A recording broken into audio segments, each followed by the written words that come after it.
Chris, I'm curious what you thought, like, when you first saw, like, the blind people seeing and stuff. Weird. I mean, I opened 4.5 years ago in Rob's group, and mine was like fully open, 360, diving into books, being able to read it page by page. And if you don't, it's not like riding a bike. If you don't use it, it's going to go. So I think just talking with them, getting so close because they were at our house nearly every night. I was like, why wouldn't you guys stumble on this anyways? And they were like, I guess because we didn't know it was possible. And I was like, that's exactly what I wanted to hear. It's the belief that you can or can't do something that makes the biggest difference. So that's why we're not flying.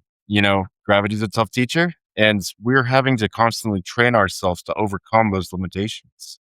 When these blind people are seeing, like this guy Justin saw his daughter's face for the first time, it was so emotional. And I'm like, that is moments like that are what it's for. Like, if you can do that for somebody, what better way to spend your life? Like, Yeah. you're doing Jesus's work. Mhm. Yeah. Dalia, I don't know if I asked you, if I gave you the same opportunity about your special moment in your seminars or in senses, what was yours that really impacted you? I was gonna say something different, but then as soon as you mentioned Justin seeing his baby's face, that was a very emotional moment for me. I had to integrate, but it was like I remember he was reading sentences, and again, this is a guy totally blind for 10 years, and he used to be able to read like 10 years ago. And but anyway, so he's reading, and the way he was reading it, he was able to see multiple words at once. And so I said, I know he could see pictures now. And I was like, he's gonna see a face soon, and I want it to be someone special.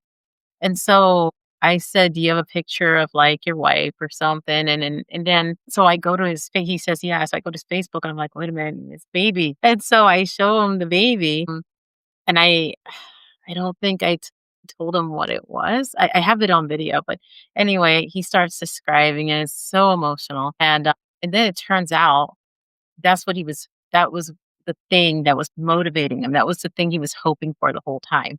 I had no idea. I had no idea that was his goal, his moment, like, "This is what I'm shooting for. I wanna see her face." Had no idea because he never said it to me. So, yeah, it was a very, emotional. It, like, took me a few hours to, like, get past that. Couldn't stop thinking about it.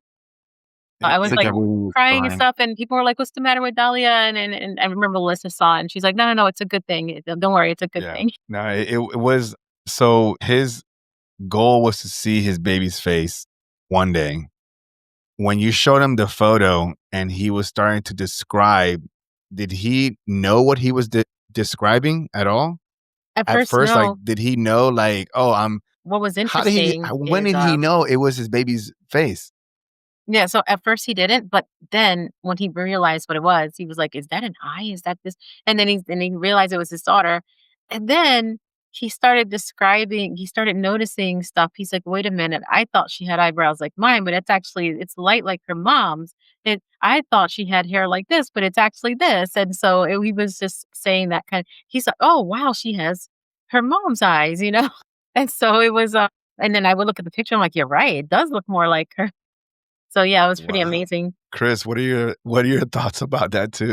And everyone was just bawling. My gosh, it had to be a moment